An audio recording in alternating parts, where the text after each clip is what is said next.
və həmçinin də baxsınlar ki, yer necə döşənmişdir. Baxın, Allah Teala bizim üçün yeri necə döşəyib. Özümüz də orada yaşayırıq, ruzumuz hamısı oradan çıxır. Heyvanlarımızı da onun üstündə bəsləyirik. Otu, samanı, yemi hamısı oradan çıxır. Baxın, biraz quraqlıq olan kimi çobanlar qan ağlayırlar.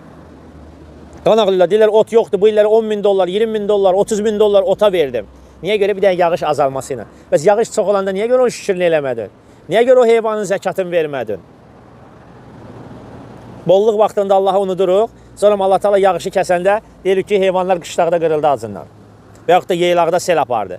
Niyə görə? Çünki bolluq vaxtında Allahı yada salmırıq. Amma özümüzü də, heyvanlarımızı da Allah Teala o yerdən yedizir və yeri bizi elə bir gözəl bir şəkildə döşəyib.